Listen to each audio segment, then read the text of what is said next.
Go ahead and call the meeting to order. Welcome everybody, and note our esteemed Mr. Glenn Hart. Glad to have you with us. Bob?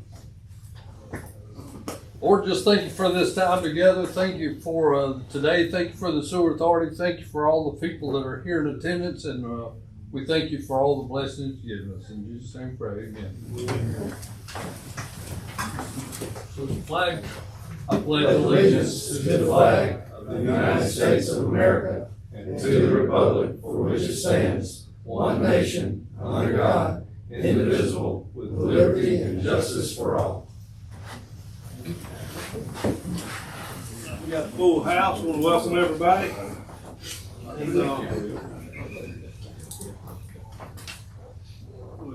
Chris, go ahead and let you recognize the two retirees we got coming up. We got Keith Wilbanks for 28 years. Yes, so we do.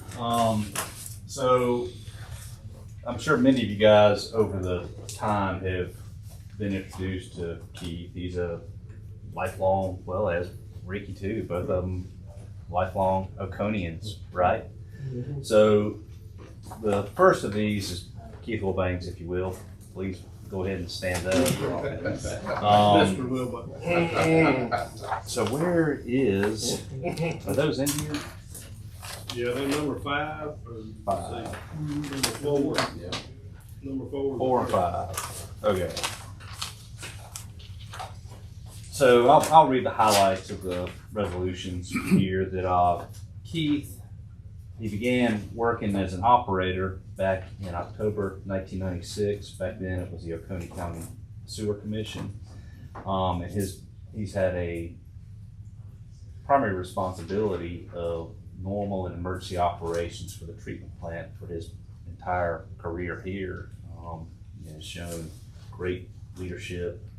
We just had a new guy start today, an operator, and we fully anticipate that Keith will do what he always does and onboard him and help to train him for his last, 3 weeks? 3 weeks, 1 day. So, besides his knowledge and ability to keep us within our permitted parameters as stated and keep us out of the crosshairs of DHEC with our effluent, Keith has also provided a valuable service to the county with his role in emergency services and firefighting. And I believe you come from a family that has done this for a number of years. So with that said, I ask that the board consider adopting this resolution to honor Keith Wilbanks and wish him well in his retirement. Move to approve. Second. All in favor say aye. Aye. Congratulations. Thank you.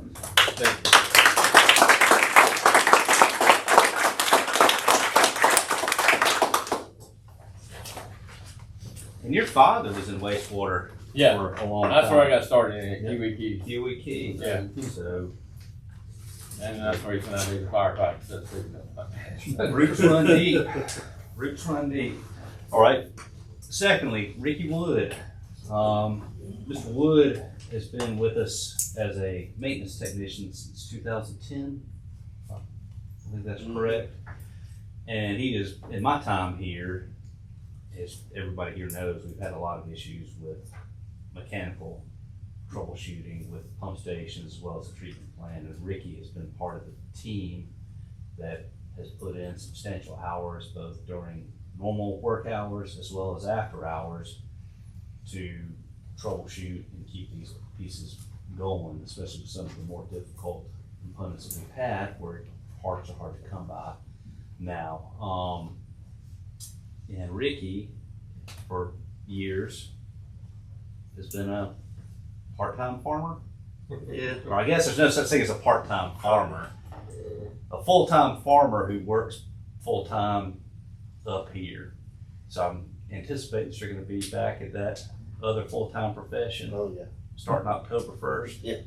So both Keith and Ricky's last day here are September 30th of this month. So, again, I would ask that the board adopt this resolution to recognize Ricky and wish him well in his future endeavors on his farm down in Fairplay. I'll make the motion, we, do this. All in favor, say aye. Aye.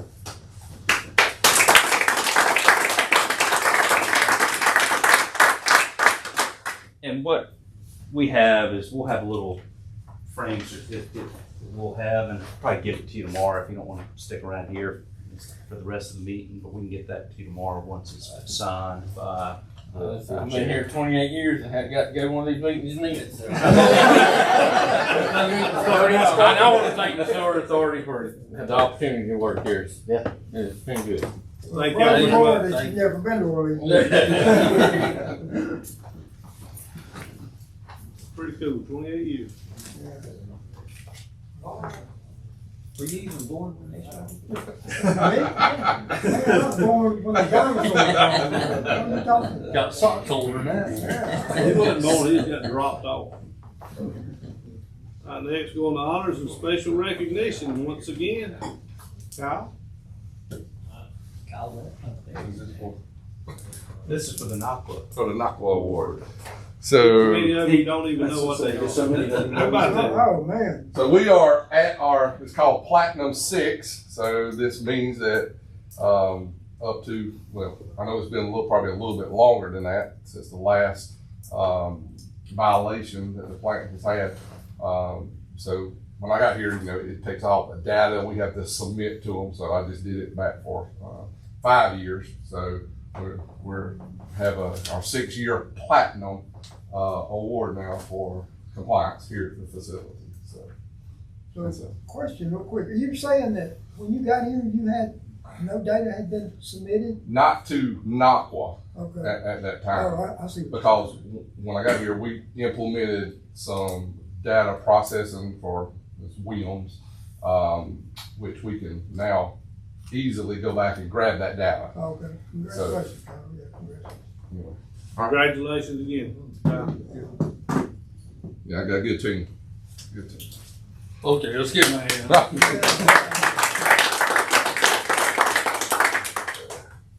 Next, move on to public session. Do we have anybody that'd like to speak? Mr. Adams? I'll talk to you about the impact fees today. What motivated me to speak to you was something I saw on TV a few days ago about sewer treatment capacity and service being expanded in another area. And during that discussion, they said that the impact fees would not be charged to existing homeowners. If they wanted to hook on, if they had a failing septic system, something they needed to hook on, they would not be charged the impact fee.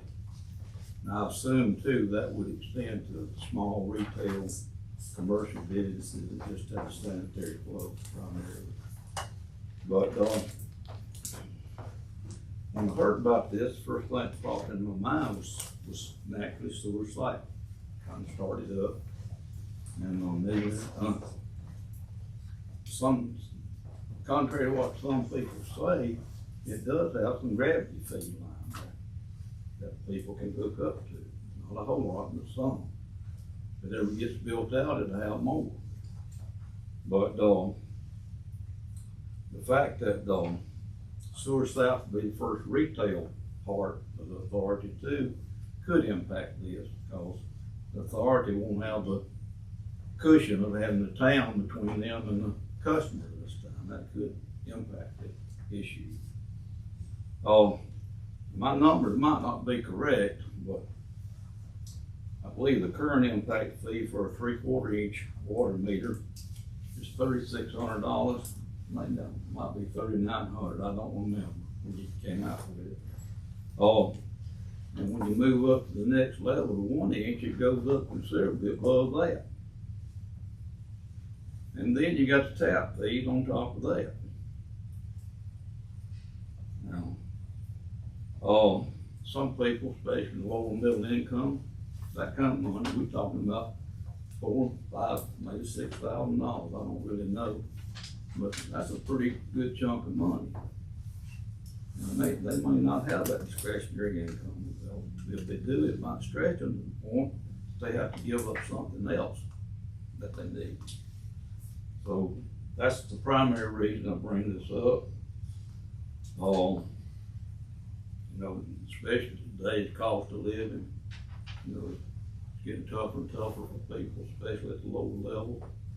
And I think that's something that the authority might need to consider. Thank you, Mr. Adams. Anyone else?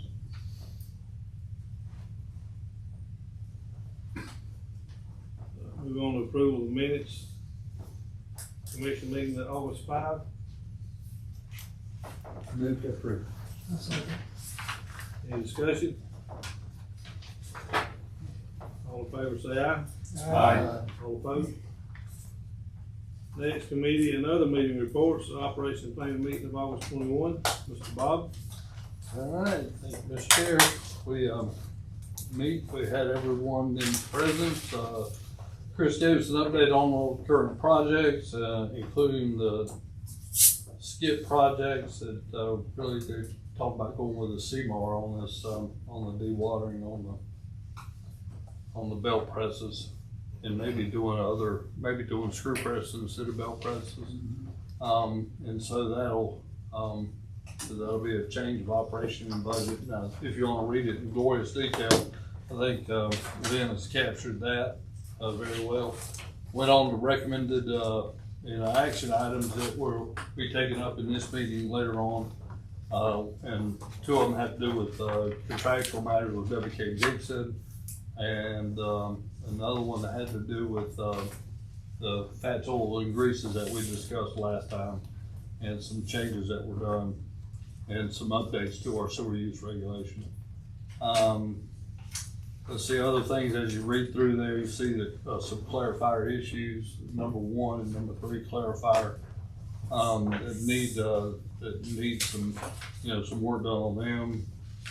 We talked about this at like sewer GIS day, and hopefully, House has gotten all that information, and some the feasibility study, we talked about that, miscellaneous items, the CIP developed that from 21, and that was right there, very fresh when Dyke Spitzer passed away. And so anyway, that's that, and I've read that earlier too, and Lynn, thank you for putting that together. But with that, I'll move that we approve these minutes. Second. Any more questions or discussion? All in favor say aye. Aye.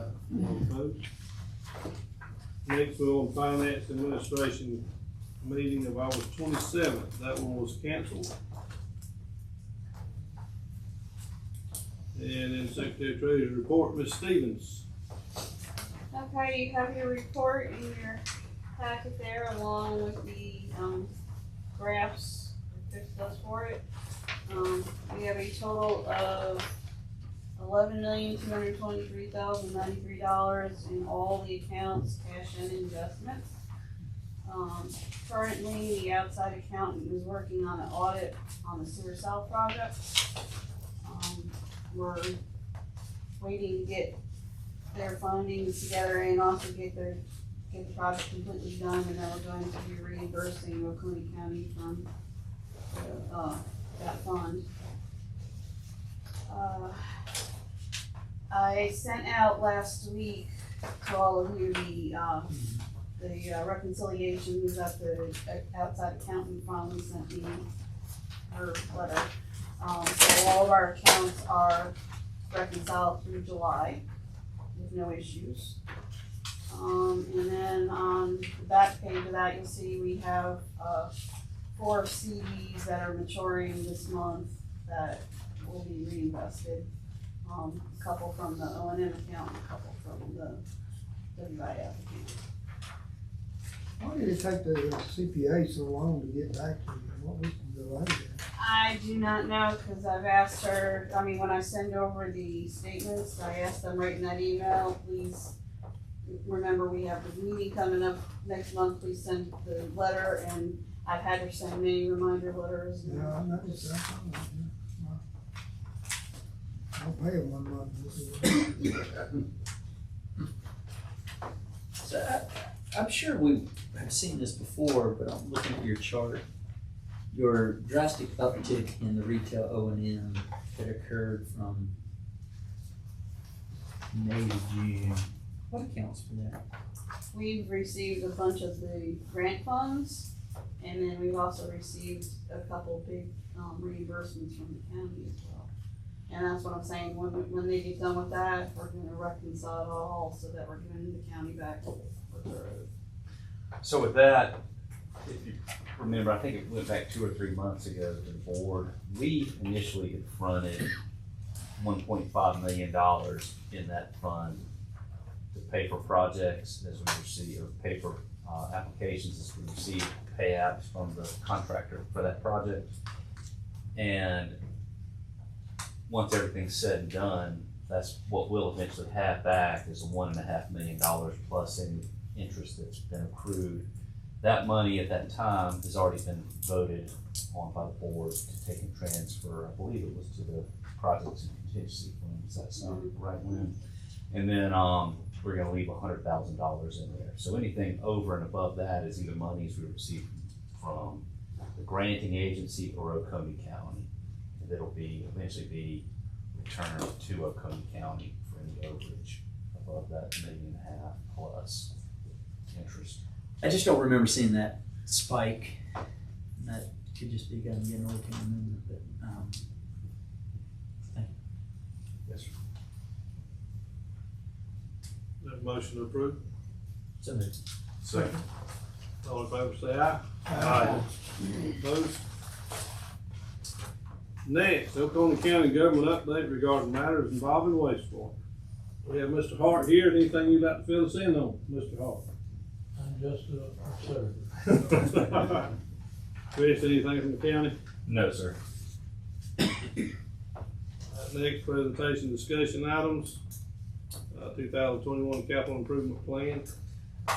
Mr. Chair, so I was recently asked by a commissioner where we stood with this CIP that was approved by the board in December 2021, if I remember the date correctly. So Mr. Lindsay and I thought it would be a good opportunity to go ahead and put together an update as to where we were. So in your packet under tab number 7 is a brief memorandum that Kyle and I put together, the majority of which consists of a table. And within that table, it lists the projects based on the priority that was approved in that CIP. There's some color coding in there as well. The cells that are red identify projects and items that need to be addressed in order to get the plant back up to its full rated capacity of 7.8 million gallons per day. And if you read through the memo, you'll get a little bit of a description as to what that exactly means. But we, with the equipment, some components that we have that are out, we're not able to fully sustain treating 7.8 million gallons a day. It's estimated that we would be able to do about 5 million gallons, which is what the rating was when we initially went online back in 1980 before the upgrade. The cells that are yellow are items that have been identified in the consent order or subsequent documents that it came about because of the consent order, such as the CMON, which has been a lot of find and fix type work through CCTV. Some of those projects have been funded by SCIP, such as the Flat Rock Pump Station replacement and the rehab that is out to bid right now for the conveyance system improvements that primarily serve the southern side of Westminster. And then lastly, these you will see in the middle columns are items that have been already completed or items that are, will be or have a definitive timetable to be completed in the very near future. So this is where we stand right now. When we put budgets together, Kyle and I, we go through the list, and we have other internal items that we go through when we look at putting those together, and we identify things that we can fix using the annual operating budget for the most part. We have continue to draw off of the projects and contingency fund to replace items as we've been able to. So in the coming year, we'll continue to do that, when we are planning the budget. That $1.5 million that we have in that retail O&M account, it will go back, that'll help us to take care of some of those projects too. But again, no debt, it makes it more difficult to be able to do this on a cash-only basis to do these replacements. I mentioned to Chairman Ramey earlier out in the hall, this is something that just very much blew my mind, that the city of Birmingham entered into a consent decree with the EPA back in 1996. So you knew about this? I've got relatives who live in Birmingham, I'm aware of that. So I Googled this just an hour ago, maybe hour and a half ago.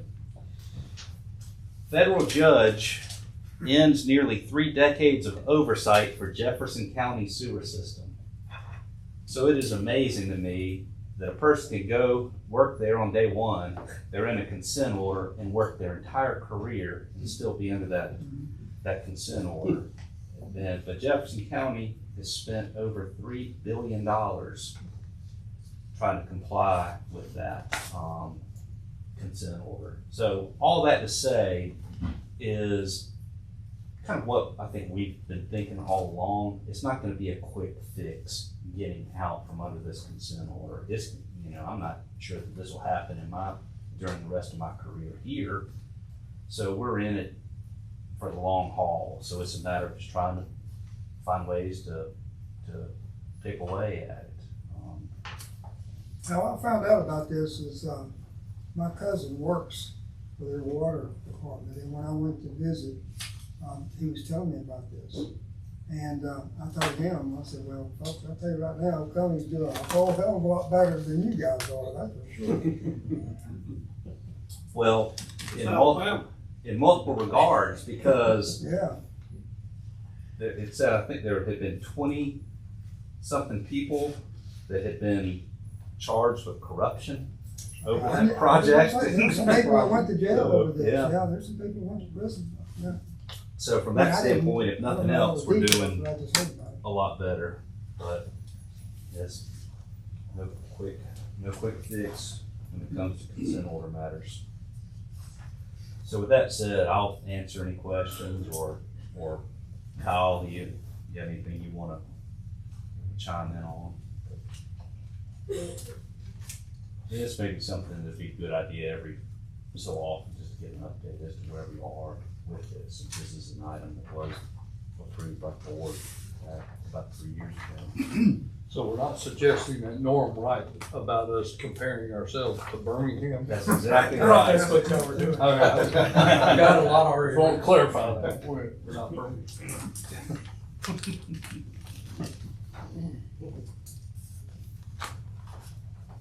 Thanks for that, Chris. That's a good table to look at. I mean, it puts everything into perspective. Yeah, it's really good.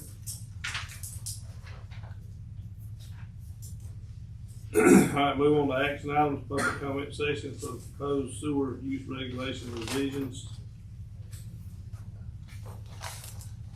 Do we have anybody like to speak on behalf of that?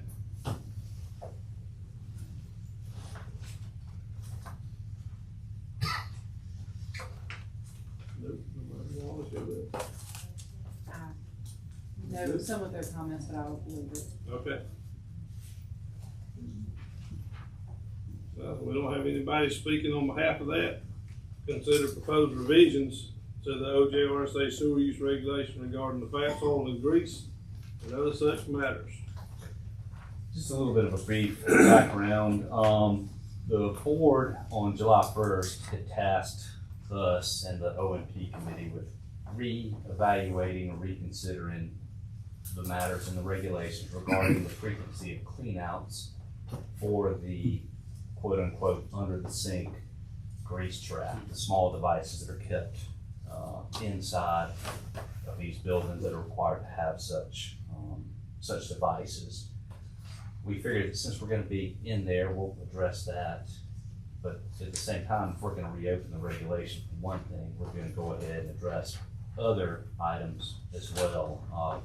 Anything from changing the name of DHEC to the Department of Environmental Services, up to changing the requirement to have units that are side-by-side units that might share a connection in say a townhouse, to have a trap or an interceptor, to allow that to be done and be considered as one connection as opposed to two. Now, if there's three that are manifolded together, that would be another story. But, and this is something that Mr. McLean and I have been working with a townhome developer currently, and they've been gracious enough to understand and have modified their plans to do so. But this is something that we feel comfortable allowing, yet the regulation states that they cannot do it. So we come up with a way they can work around that and stay in compliance with us and satisfy Seneca Light Water as well.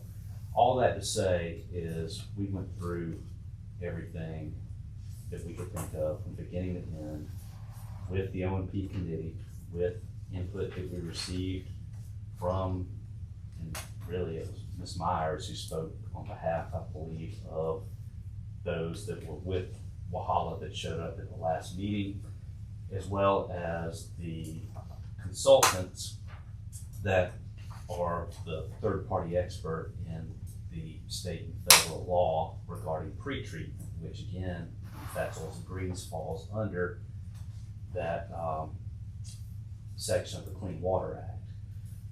So with that said, this is where we are now. Now, I didn't print off copies for everyone. It was included in the agenda packet, but I do have 4 copies of the document along with a summary of the items that have changed that are in front, kind of in the middle of some of these seats for anyone to share as they need to for reference.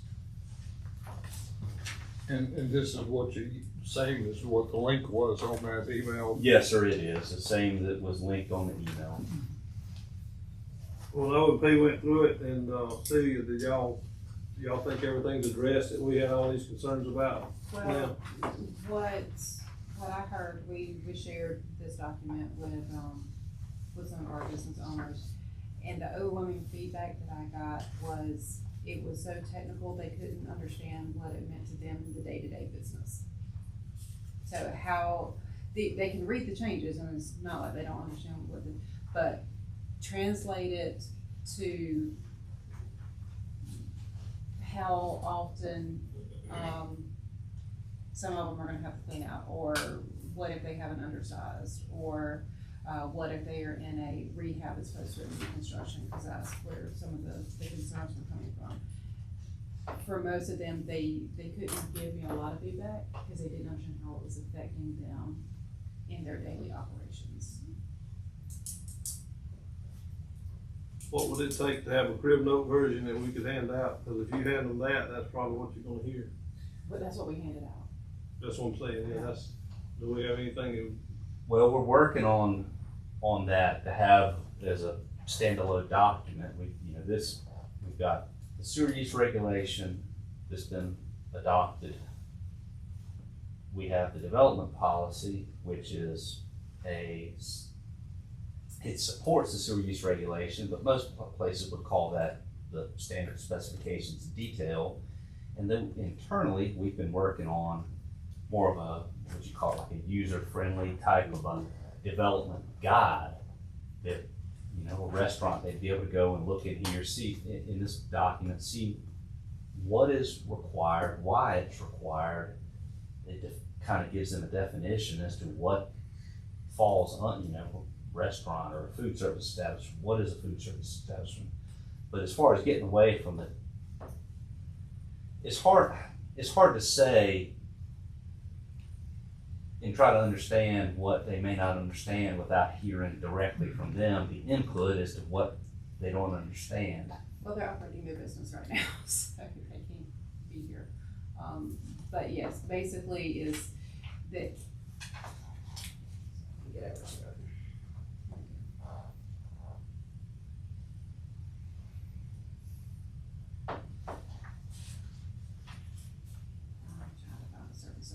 so I can give an exact example. Would they be able to provide us with written questions and comments? I can always go back and ask for that. Just to give an analogy that is easier for me. For somebody that's in planning, we know exactly what we're talking about with subdivision developments on PDUs or units per acre. But if it's someone who is not actually doing a formal subdivision, that is not a developer, and they come in and they read the exact same regulation, to them it's Greek. I know all the buzzwords, people that are in the business know all the buzzwords because that's what you're in day to day. But they're not in the sewer business day to day. They just want to operate their restaurant. Mm-hmm. Well, what this does is it, if I remember correctly, let's see.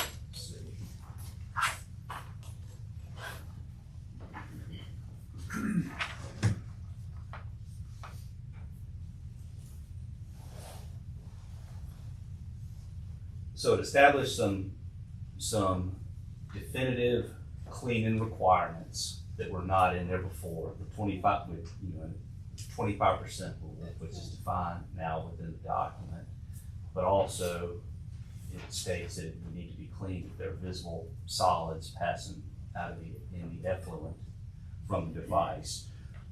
But instead of saying it had to be cleaned every week with a variance, it can be given to 2 weeks. Does that sound correct, Allison, as to what it said before, that it would never be able to exceed 2 weeks?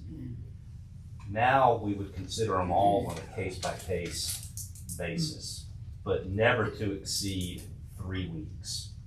And this was with us in consult with O&P committee, Seneca Light and Water, and I know you may be able to chime in, but they ran their own fog program for a number of years. So they also were able to get input from those within their department that have been doing this for a period of time.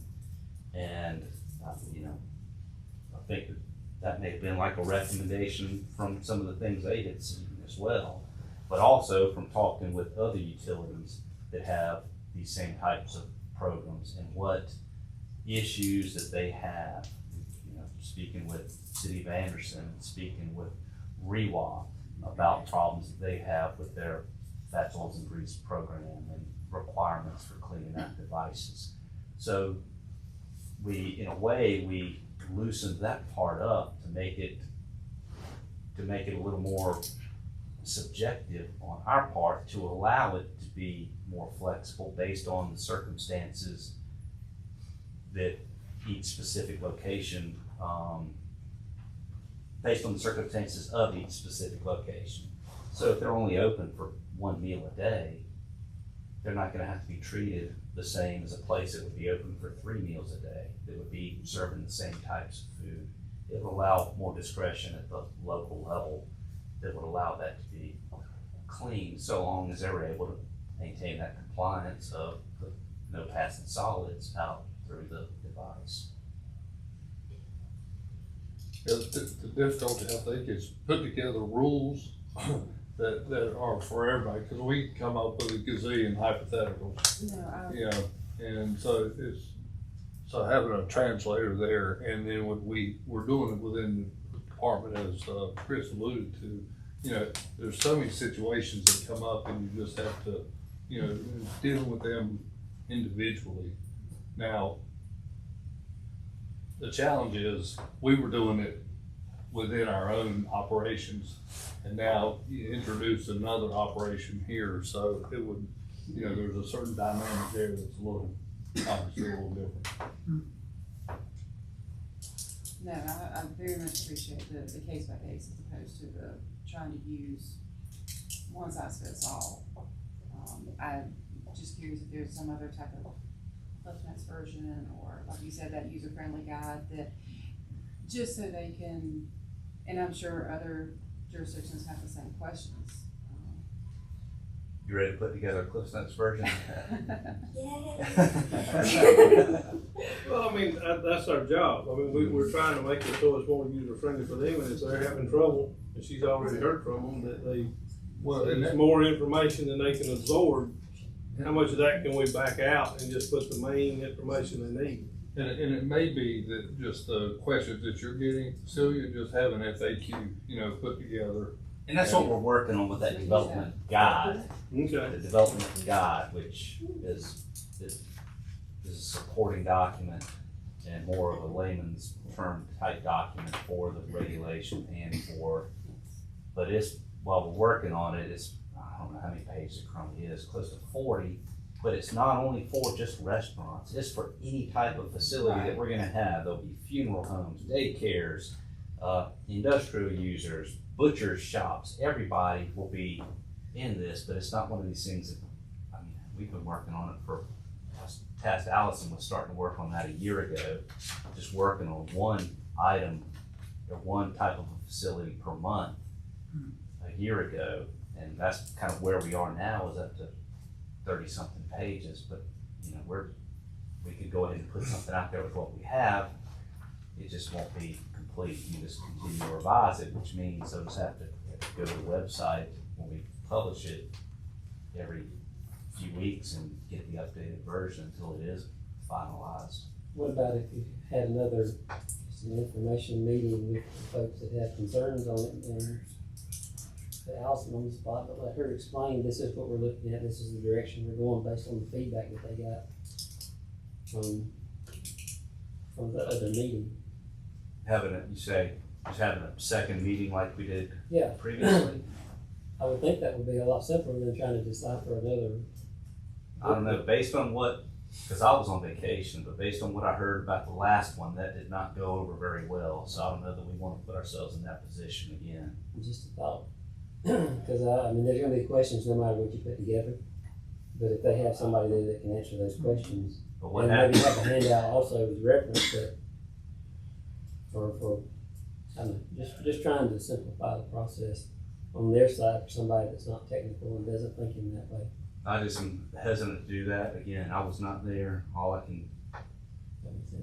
can go with is feedback that I've received from my staff and from back at that time, the DHEC restaurant folks and others, is instead of that being a useful tool to provide feedback and have one-on-one, or not one-on-one engagement, but engagement back and forth between us, it became strictly an attack. Well, but And I it don't was want to different put at my that staff point. in that position. And I understand that, but it was different at that point because they were told, this is our rig and this is what you have to do. But now there are changes that have been made, some adjustments based on that feedback. So I would hope it would be more positively received, but I might be wrong. We can, but again too, as we were told, we invited the public to attend the O&P committee meeting and have an active role in developing these things. And nobody showed up, even though we were told by several people that were at that meeting on July 1st that they were going to attend. We didn't have anybody show up except Ms. Myers, who showed up as a member of the public or representative for the city of Walhalla, not a commissioner. So, I guess we can do whatever you ask to do, but we feel we provided plenty of opportunity for that segment to provide input into the development of the regulation. I'm just throwing the idea out there. Anybody else have any thoughts or suggestions on that? But to me, I just think it would be relayed better like that than a handout. But that's just me. Y'all can try to educate me as much as possible, but y'all gotta remember, I'm the youngest one, and I don't mean that in an age. I mean tenure here, maybe in the other two, I don't know. Youngest one here. So you might not want me explaining your regs too much because I'm. And that's where, when it gets to one-on-one, we can educate people much better on a one-on-one type of a phone call to us than to try to get us in a room full of Be more people specific, too. yeah. And we can address each case individually based on, are they gonna have a large, what class facility are they gonna be? Are they gonna have to have 1,000+ gallon in-ground interceptor versus a small trap that's gonna be located inside, that's gonna be cleaned differently or can be cleaned differently, that's gonna be required to keep different records and how they dispose of it. So I think that it would be easier and better for that to come on an individual basis. And I'm not gonna put Allison on the spot here, but I can get her feedback and, you know, after this and find out if she feels that would be better than having a larger meeting. Cause again, after hearing, and I'm gun shy now based on what I had heard happen at the last meeting. And I've already mentioned to Allison, and I'll state it here, that I told her if that happens to her again, that I told her to just pack up and leave. I don't want her or any of my other staff to be put in that position again. Well, there again, I mean, that's why we need to simplify it to keep her out of that position. But that's where I think we Allison, can you've do been it. schooled, I mean, you've met with those people, you've been schooled, you know what they're looking for, what they're asking, what kind of questions they're asking. So if you can kind of translate what we have, because the regulations are what they are. If we just get it simplified so you don't have to have those face-to-face interactions, if they can understand it, it's in black and white, something simple that they can understand. If we can put something together like that, and eliminate any future conflicts. So that the regulations are there. I mean, it is what it is. We just need to make it where everybody understands it as easily as they can.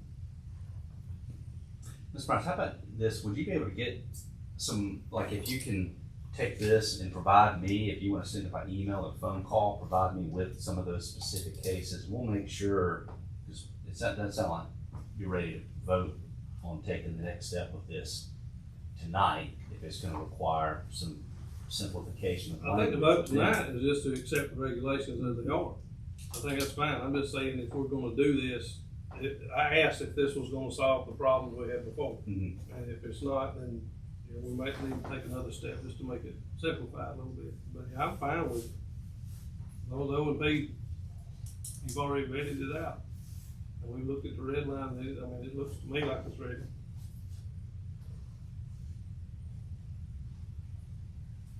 We need a motion. So is it their concern that they don't understand what they're gonna be required, or are they still concerned about what the regulations are gonna require? Because there's some confusion on exactly what it is being required. They don't know how it's gonna affect them, therefore there's still some concern. How many do you have that are good restaurants that must be good? Well, off the top of my head, maybe half dozen in particular that have specifically shared concerns. I mean, if we're talking and about I get six, it, if we're exactly. talking about six, I'd rather everybody feel comfortable with it before we actually put it in play and approve it. So with six, is there any way we can look at their specific, I mean, you're talking about having that flexibility, you've got 6 case studies right there that you can apply the regulations to and determine how it would impact each one of those individually. Can we not do that? Just you know, show them, okay, you know, ABC Incorporated, based on your situation, here's what the regulations mean for you. You gotta clean it out, because I mean, you gotta do it anyway, right? I mean, that's what's being required now. And then CBA, you know, Incorporated, your regulations require you to do this based on your situation. There's 6 of them. How long would that take? Couple days? Yeah, a couple days. To do a write-up for those specific cases and put it in layman's terms, say, okay, this means you have to clean it out every 3 days. And here's your reporting requirement, or you have to clean it out every 5 days, or 1 day, or 2 days, or 3 weeks, or whatever. Can we not take the time to say, okay, for you 6 particular businesses that have a concern, here's our case study, here's what it looks like for you? I appreciate it. Sure. But we aren't changing the regulations. No. Right, that's why I'm saying we could go ahead and approve the regulations as they are amended.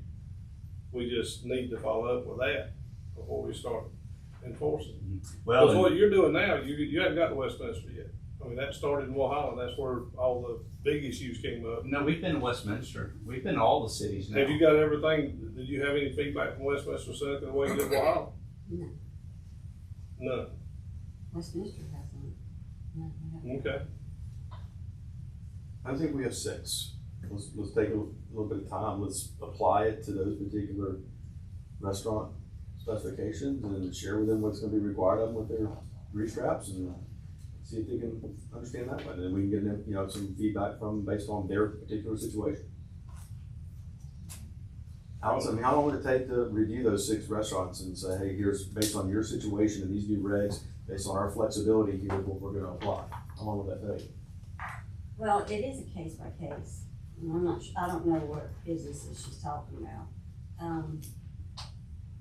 So what we would, and what the regs say to do is we go out and like put that tamper resistant tape on it, and Dalton's got a gauge that he can go out there and check to see if it goes past the 25% rule, then they need to clean it out before whatever time. Say we let it go the first week, looked in it, measured it, and it was fine, put the tape back on, and 2 weeks later, it's still within that 25%, and then go back out there. Yes. Go back out there, and, you know, on the 3rd week, of course, the 3rd week, they've got to clean it out. So if we know that they can, that's what I say, it's a case by case. So it may be 3 weeks before we can tell you. See what I'm saying? Well, let's do it. I mean, we don't meet again for 4 more weeks. Yep. Well, here's the thing too, when you approve this regulation, all you're doing is approving it to authorize for me to send it to Michael Trainman for legal review. If he finds any issues with it, then it's gotta go back to this board for further consideration. Once it clears his legal review, then it goes to DHEC for their review. If they've got comments, then the process kind of starts all over again. But to the point where they clear it, then it goes out for public notice and comment period for 30 days. Then the board will finally have the opportunity to fully approve it. So whatever's voted on tonight isn't necessarily what gets approved anyways. It's not good what we're gonna begin enforcing tomorrow, but changes made to it will begin that process all over again. I just feel like we learn better from real life application versus reading a regulation. If we can use these 6 as a case study and apply it in real life on how we would evaluate their systems to determine their requirements, why not do it? If you're gonna do it anyway. That's my opinion. Yeah, that's a good point. Do you need it approved to go down the road that you're talking about? Yes, sir, we would. So other than if it doesn't get approved tonight, then you're still stuck in what we had. Well, we're gonna be stuck with what we have until it gets, I mean, it's gonna be several months at the earliest before. So is us voting on it change your operations at all? I mean, does it change the way you're doing things? No, sir. In fact, the only thing that really has been changed, and it was by board policy, was that we were gonna suspend the clean out frequency of the small inside units. Everything else is still the regulation, or, well, the regulation is what it is, but we're still gonna be inspecting and enforcing everything else in the regulation. So we just need to approve it to move it forward down the line. For Michael Trainum's review, and then, you know, assuming that he's okay with it, then it'll go on to DHEC for their review process. Wow. What you think? The only caveat I have with that is if, based on that, they all of a sudden have feedback and wanna bring it to the board, as you said, it starts the process over again. But they may be absolutely fine, and then we slow the process down. I mean, I don't have an issue recommending to be deferred to Michael Trainum for review before it goes to DHEC. I mean, how long is that gonna take? For a DHEC review? You know, for Michael Trainum. Oh, I think he'd be able to get it back to us in 1 to 2 weeks. Do we have to vote again to send it to DHEC, or is that? No, I think you can deny it if you approve it with the assumption that Michael Trainum's okay with it, then we can go ahead and send it to DHEC without bringing it back here to vote to send it to DHEC. Are we on a timeline to have these regulations approved? No, sir.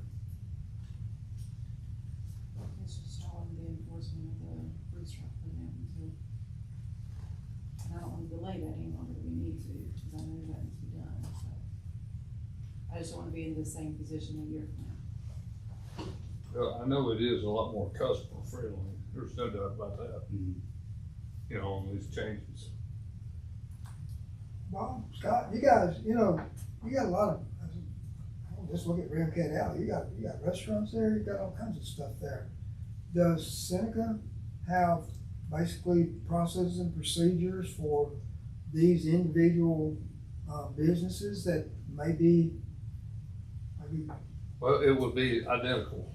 You know, we don't have any, in fact, we have given over all that to the sewer authority. okay? So they do that, but yes, there are, you know, every place down there has a little nuance to it. And so, you know, we've got some, we install large grease trap, you know, in a common area that we've got 3 restaurants, I think, tied into it. Oh, okay. Right, into one community. And so we make sure it's clean out. But we have others that are under the state that we just, you know, we monitor and they clean out more frequently. I wonder if it would help, see, if some of those business owners had visited some of the restaurants in Seneca and just watched the owners of those places, how they do things. I mean, I'm a visual learner, maybe watching somebody do something and how they do it may be helpful. But when most of them have somebody else doing it, Oh, okay. you know what I'm saying? It's not something they physically do for the most part. Right.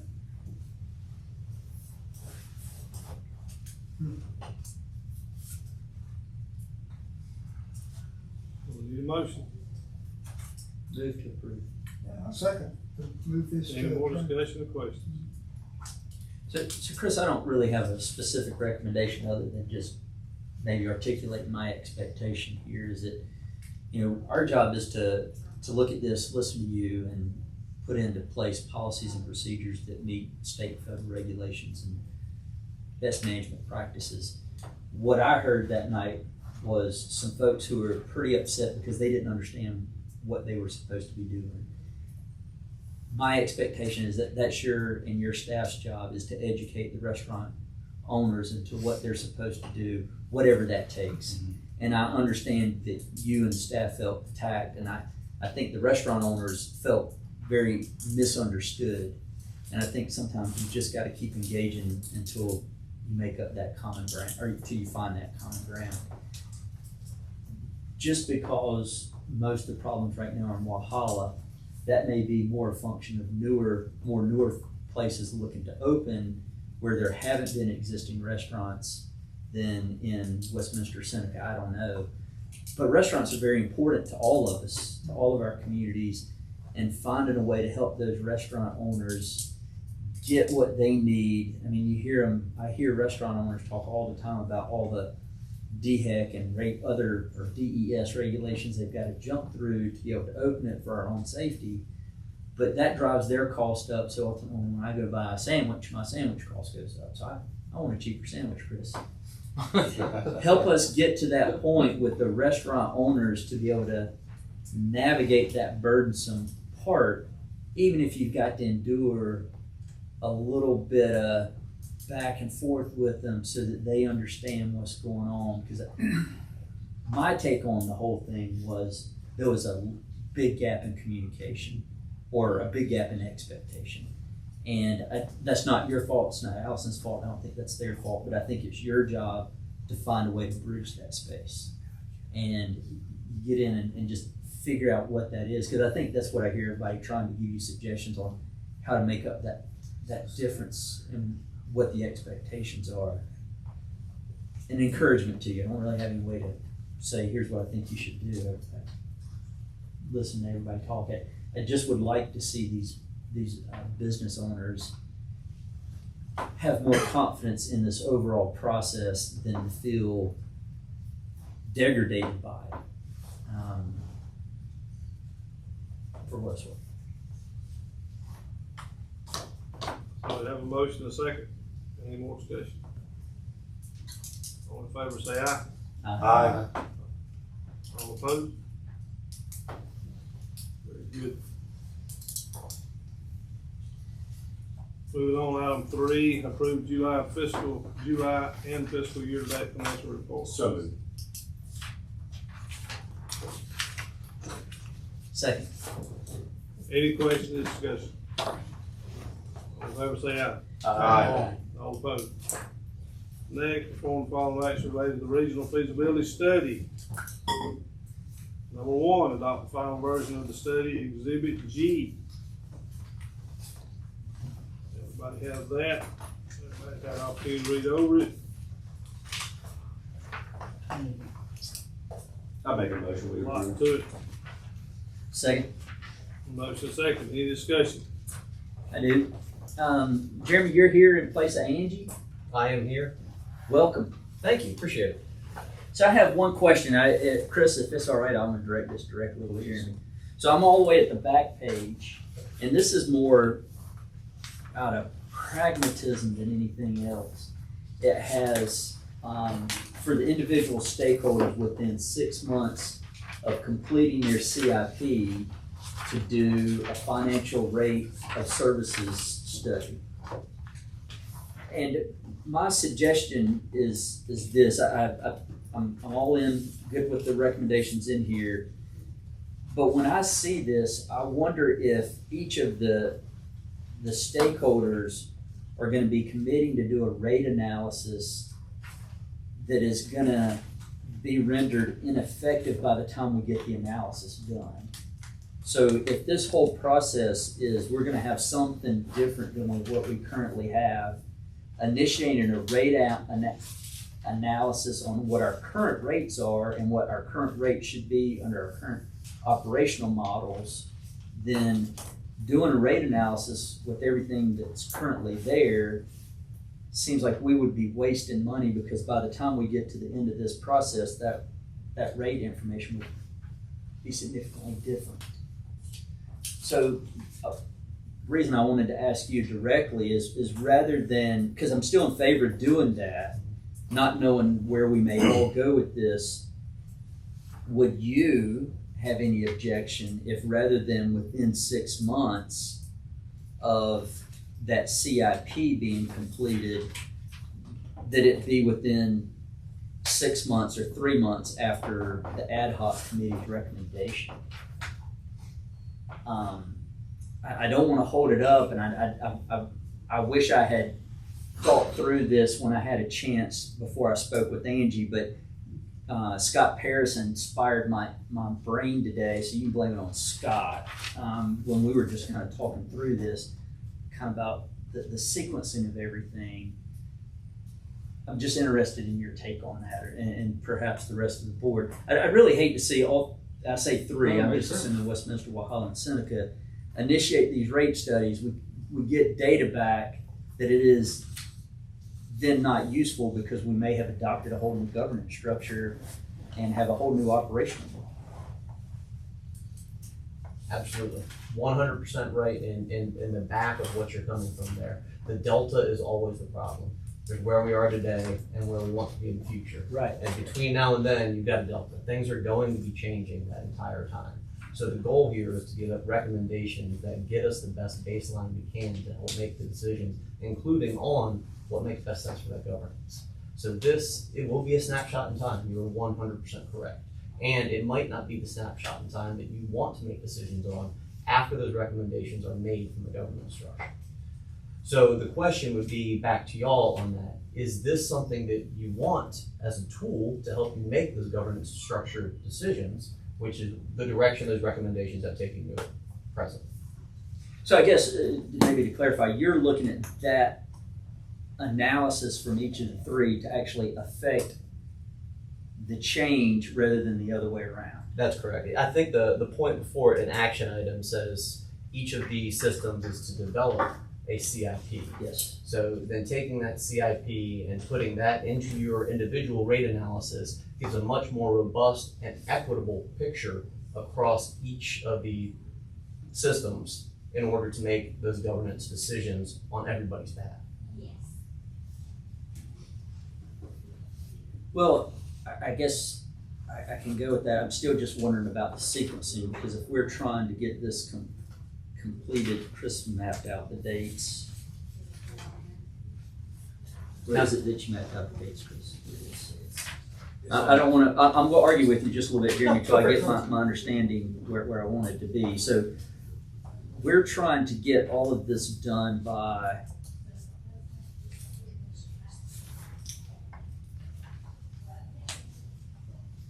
March 10th of 2025.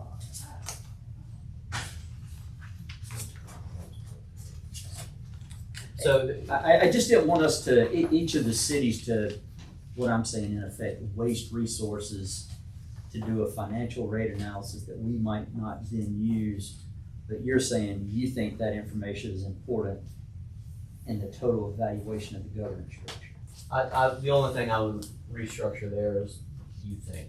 It's not a me thing. It's putting this out as best practices and giving all of the information we can in a snapshot of time, which is now, in making those decisions for the government structure with an apples to apples comparison across each of the systems. Would there be, I'm setting you up here, Jeremy, so watch out. Would there be any harm in the cities being able to piggyback off of the same rate analysis that OJRSA would use? In effect, Chris, I think, has got things lined up for us to be able to initiate that process tonight. Aren't I correct, Chris? Yes, sir. So if Chris is gonna hire a rate analysis,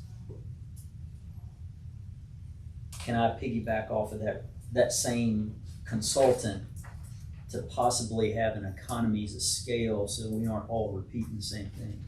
Because otherwise I gotta create an RFP, you two have to create RFPs, and we go out to bid, and then we could all end up with the same company, or we could all end up with somebody very different and get that information back. We could have 4 different consultants recommending things. I'm just wondering if having one to do it would perhaps help reduce the cost as well as save some time. Be consistent. Yeah, I guess I'm thinking if you use somebody and I use somebody different, they use a different methodology, even if it's just slightly different. Yeah, we just had ours done this past year. We had a complete rate analysis completed. I'd be interested to see a second opinion of that. Or why couldn't you just use that one?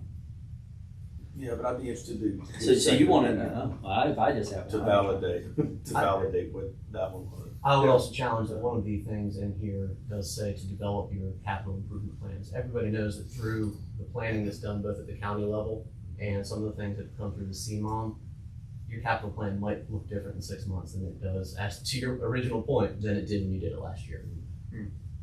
Well, yeah, ours does significantly right now. Where we are now versus where we were at the beginning of the year is different. And that's the thought. And economies of scale are always a good thing, and consistency is always a good thing. And that would be a decision y'all make. Is it okay that everybody across the board does it? I would definitely think there would be consistencies there, economies of scale, make the apples to apples much more easier to put together. It would demand that each entity on a similar timeline get that capital improvement planning updated so that could be then incorporated into that common. So Chris, I want to throw the question to you before I ask Scott and Celia. The next question is, if you were to slow down just a little bit that analysis for OJRSA, where we could piggyback if we want, because we've got 30 days, 60 days, and we'll have ours. We have one, we just don't have it where it's publishable. So we're going to do a little bit of scrubbing, and ours is ready. I'm just looking for a way to save a nickel. You heard me talk about my sandwiches a minute ago. Same concept. It's a good thing you don't buy the value bill at McDonald's, you'll pay $10. Value means different now, doesn't it? Yeah. I'm fine with that. I can go ahead and engage Wildan and give them an update as to where we are, but as long as we're good by March 10th, I think we're okay. That's fine. I mean, they've already got 75% of our data already throughout this entire process. So. Could we change the scope of work to include all 4? I don't know if we include West Union or not. I mean, that's for somebody else to decide. But yeah, I think that's what I'll do is I'll reach out to Daryl, and I may just have Daryl contact each of the administrators by email, and then get everybody's thoughts then, and then we can reconvene and discuss it. Because I don't think we have to begin doing anything until later this year anyway. In fact, I'm thinking, if I remember correctly, it wasn't even until sometime in December, January that they recommended that we even begin. Start. So, Jeremy, do you guys have any issue? I guess you really don't. As long as we do what you say, you're good. We have made recommendations. Again, one of those recommendations is to establish an ad hoc committee to review the recommendations. Everything is in play as far as those decisions to be made. If you all decide that you need more time to do something here, absolutely. Upon review, go back and make those recommendations and make what works so that your sandwich is cheaper. I appreciate that. Well, I guess one of the things I'm keeping in mind is our board voted to say yes to this back when we took the grant money. And so I'm trying to honor what our first commitment was already. And kind of knowing a lot of the underlying moving parts to it. Well, I think when you do a vote on this today, you are adopting these timelines Correct. because they are written into the study. Am I correct there, Jeremy? So the committee can recommend shifting those dates. Well, I don't think we necessarily have to shift it if we could piggyback and still, And I think they're, because that would still meet more or less what your time requirements are. it should, it very well should, and the cities have, I think, Because your time constraints tighter than ours. That's We got right, an the extra cities were 60 days. in June sometime, correct? June 6th? Yeah. So, yes. Your timeline covers that. This establishes the first item on that OJRSA action items. You're agreeing to establish an ad hoc committee. Mhm. It then comes back and gives you a report by December 6th of what follows from there. So if part of that is a discussion of changing these dates, and that is their recommendation coming out of that, then that's what you're approving today. I hate to just look to two of my fellow board members, but I know you guys got to go for it back. Yeah, I'm fine with Hey, that. and since Bonnie Emmons seems to like you better than she likes me, will you ask her if she'll pay for all this? The rate study? I can certainly ask. Well, I mean, I say that believing that there is a funding source to pay for it. Did you? I'm trying to get a free sandwich now. I love it. We can Hey check man, and when see you have to cheaper, bootstrap, free. hey, if you've got to bootstrap it, you got to bootstrap it, right? And I think I sent that out to the cities too. Well, that Angie there sent it was to that. you, and then you forwarded it That's to right. us. So I don't know. I think she likes you. Well, I think she likes Angie the best of all. Is that something Angie Can can we know get your Angie asked? Angie's agreed to? Is that something that you can talk to Angie about to see if that might be something doable? So we're not looking for a coupon for the sandwich. Got it, yes. Free coupon, I free was gonna- sandwich. Yeah. I got one for you in the truck. I can get one for you. Thank you, Val. I will get one. That's even better. All right, I appreciate y'all entertaining my back and forth. Are you guys good? Because we talked about it a little bit different earlier about how we might approach that. But I understand this different. Bottom line is saving money and so. Yeah, we could. All right, I don't have any more comments. Questions? Anything else? Just a quick question, like you said, the 45 days, so I'm assuming we're all gonna be prepared that at the next board meeting, we are announcing who is gonna be on the ad hoc committee. Well, so one of the next action items that I'm gonna recommend is that we submit the names based off how this is outlined, that we submit them to WK Dixon for vetting.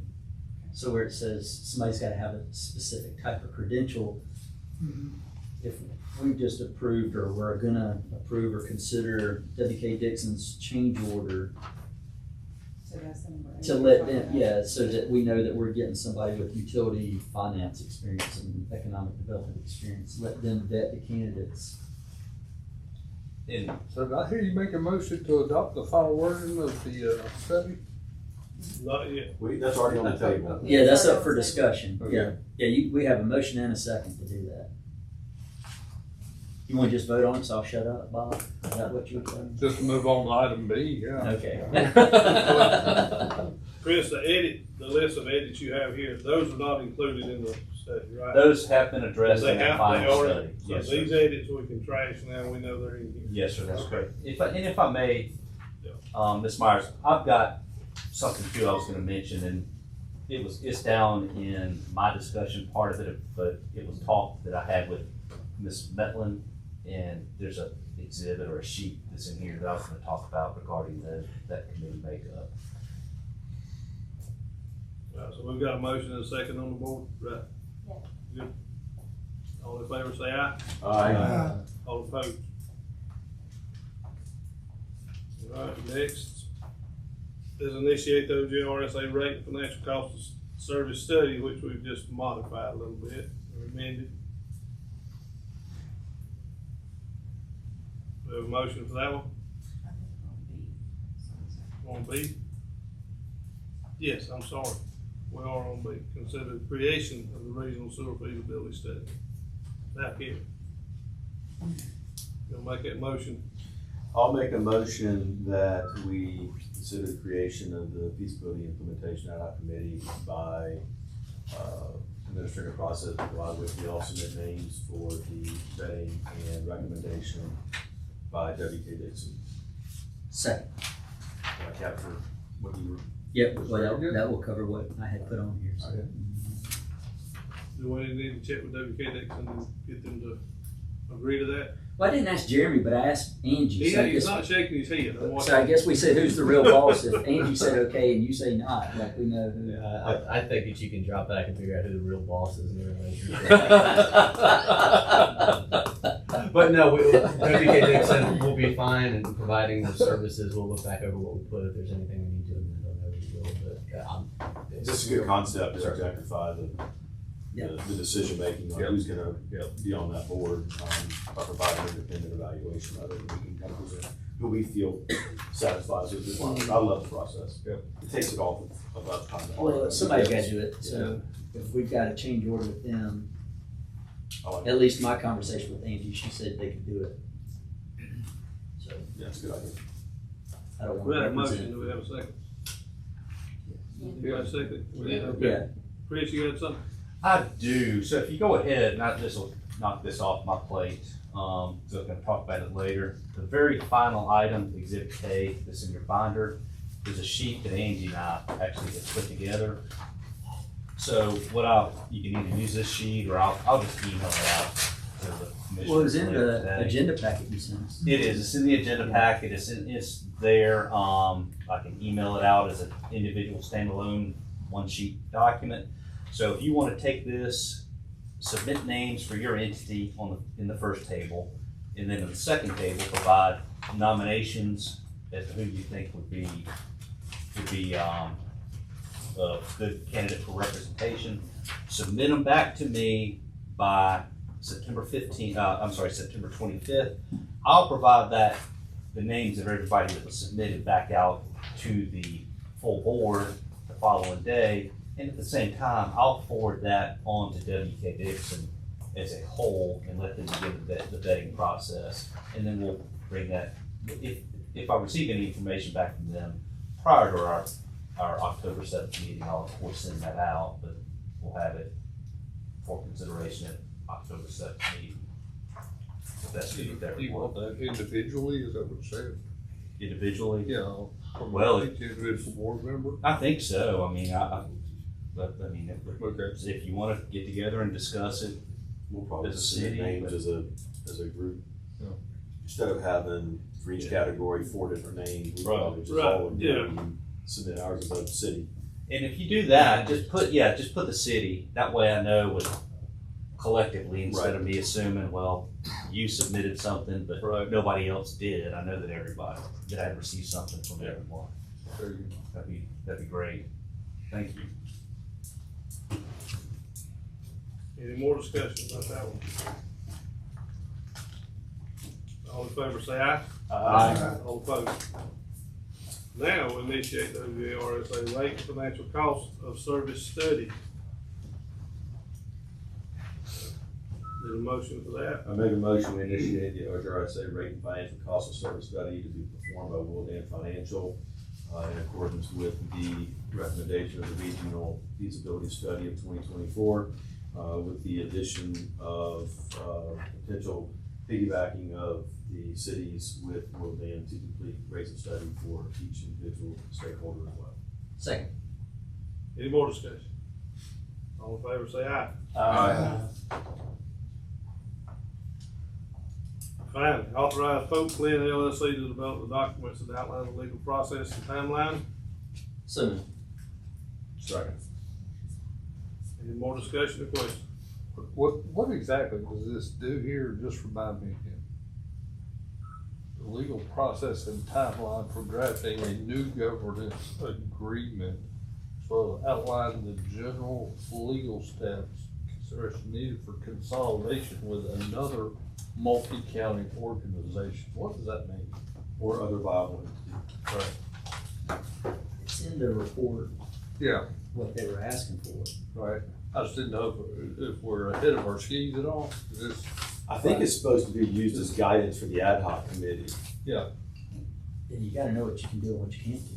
And if I remember correctly, Jeremy addressed this too, but they were supposed to be done in parallel to begin, because the recommendation was revise our governance structure or look at having somebody else, for lack of a better way to say it, take the system over. Was that essentially what was addressed? So to look at these two in parallel so that both options were on the table when the appropriate time came. Is that correct, Jeremy? Short answer, yes.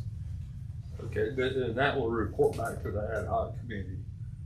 Right, so it's like, my guess and my interpretation is if the ad hoc committee is gonna recommend a special purpose district, let's say, just pull something out of the air, they've got to know the legal process and timeline for how a special purpose district is and can be created as part of that discussion. Yeah. And if they're gonna go to a regional authority and pull in another county, they gotta know what is the legal capabilities and process in order to drive that process. And so I think they're supposed to use that description in their discussions on determining what's the best scenario. Yeah. That's the way I understood it. That was my understanding. Okay. That is my question. Thank you. You're welcome. Any more questions or discussion? All in favor say aye. Aye. All opposed? Next, approve the board chair and executive director to respond to RA's letter dated August 22nd, 2024. So moved. Any questions or I'm discussion? sorry, who's second? Yeah. Okay. Mr. Diet Mountain Dew over here. Mr. Diet Dew. The most calories, just not sugar. No questions, no discussion?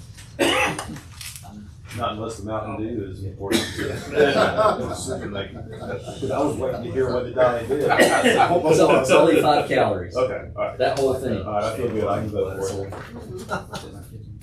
All in favor say aye. Aye. All opposed? Next, authorize the execution of contract with WK Dixon for the extension of the regional feasibility study to November 30th, 2024. Motion. Second. Question? Question or discussion? All in favor say aye. Aye. All opposed? Next, consider contract amendment for WK Dixon to continue assisting the OJRSA with matters related to the regional feasibility study. So moved. Second. Any questions or discussion? All in favor say aye. Aye. All opposed? And Mayor, number 8 was what I had asked Chris to put on there. I would withdraw that from the agenda because it's covered in the motion that we started with. Okay. Need to vote for that? I don't think So we need to withdraw vote to withdraw. No, I think we put it. Okay, very good, get through that. Next, executive director discussion and compliance matters, Mr. Elias. I have no environmental matters. We haven't had any rain. Sewer South update. At 5:22 p.m. on Friday, I'd received an email from Davis and Floyd, and they stated that they need a change order approved ASAP. And this change order that they need has to do primarily, well, really, the reason why it needs to be done as soon as possible, it is to extend the contract for 60 additional days for the granting agencies. So I wish I had something in hand for consideration, but I don't, because it has to be run through the COG for their review and approval before it can go here, and I believe Arlene may be out of town. So with that being said, there's gonna need to be something between now and the end of the month for this to be executed. Also, if Davis and Floyd can get this put together in time, that the dollar figure in that change order, there'll also be another small deduct for the project. So hopefully they'll be able to combine all these, but that being said, I don't know if that's something that could be considered tonight to authorize execution of. If not, we'll have to have a call meeting of the executive committee or the board to authorize that sometime between now and the end of the month, once I receive a copy of that. We're listed on the agenda, so I don't think we can vote on it. The only way to do it, I think, would be a super majority to add I'm it to in the the agenda. agenda. We'll see. I'm good with the executive committee making the decision if everybody else is. Yeah. That's We good? Any idea of what you're saying that there would be a decrease? From what I gather Okay. from Davis and Floyd, there should be a small decrease in More material time, less money? adjustment. Okay. That's right. More time, less money, basically what they're asking for. Mhm. That's it. I'm fine with the executive committee evaluating and agree with it.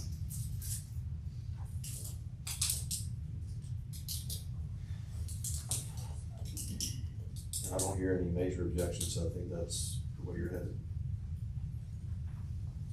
All right. Personnel policy update. And it's assuming I had a chance to finish reviewing this document that I received back from Grant Close. My intention is to email this out to the F&A committee as soon as I'm able to for possible consideration at the September meeting later this month, with possible intentions of having that adopted or considered by the full board on October 7th. So just be on the lookout for that draft document.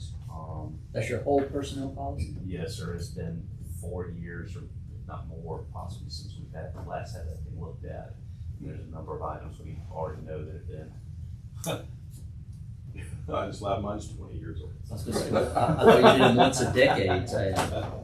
Well, they're already out of date. The second Chris year is a hasn't been go-getter. approved. I think we still have a section for typewriters now. How that's gonna be managed. I can send it to you in Word if you wanna take it. How are you gonna use that with your type? Wordsmith, what word? I can't tell if it's a C or an E. Already addressed the ad hoc committee nominations and miscellaneous, 2 things. We're up to 27 YouTube subscribers, so we still need 23 more. Jeez. So we can start live How many months broadcast. has this been? It's been 3 months. June, I think, maybe the first time, so We're we need definitely 23 not- more. Popularity is astounding. And then lastly, to address Mr. Adams's comment regarding impact fees, I looked it up just to check the dollar amounts because what you had stated, it sounded a little bit high to me, so I did verify it. Residential 3/4 is $2,300. Non-residential 3/4 is $5,600. So, there's a pretty considerable difference between the two, but it's 23 versus 46 for non-residential use. And then the 1-inch residential is 5,600. I'm sorry, I quoted that wrong. Residential 3/4 impact fee 2,300. 1-inch is 5,600. Non-residential 3/4 is 3,400, and a 1-inch is $9,500. So apologize for misspeaking and confusing you there, but that's what it is. 2,300 versus 3,400 for the same 3/4 inch standard meter size. Still a lot of money. New construction. On top Well, of that, the unfortunate thing with that, it's a lot of money, but it's a small percentage of what was recommended to us by the engineering consultant if we're gonna have the growth pay for the growth. So I think his recommendation is considerable. What was their recommendation? I'll have to go back and take a look. I wasn't anticipating that coming up today, but I can go back and take a look. remember, that's just an existing. Well, that's, Used to, if they're already on sewer, then they wouldn't pay anyways. I'm talking about people that's not on sewer. The people that are not on sewer that would come on sewer, those would be the ones. I know you're asking about the houses that are on, down in the southern part of the county where they may be on septic tank that would tie on. for our consideration, they would be a new customer to us, the same as a brand new build would be. You're gonna cut price yourself out of the market, and make a new set, make the septic system more. What Mayor Ramey has mentioned, and he told this a while ago, that the cost of new septic tanks, if you have to replace one, you say it's like $8, $9, $10,000. I mean, it was, from what I've heard, seem to recall, it was way up there. I think it was a basic 3-bedroom with good dirt, like 56, or between 56 and 7,000. That's what I like. Once you get it in, That's right, and I've received, Basic sense, that's what we're doing first. and I've received 2, maybe 3 phone calls from residences down that way that are ready because they're having issues with their septic tank or drain field. So we're getting calls for it. Is that it? That's it. All right, next commissioner discussion. I got one question.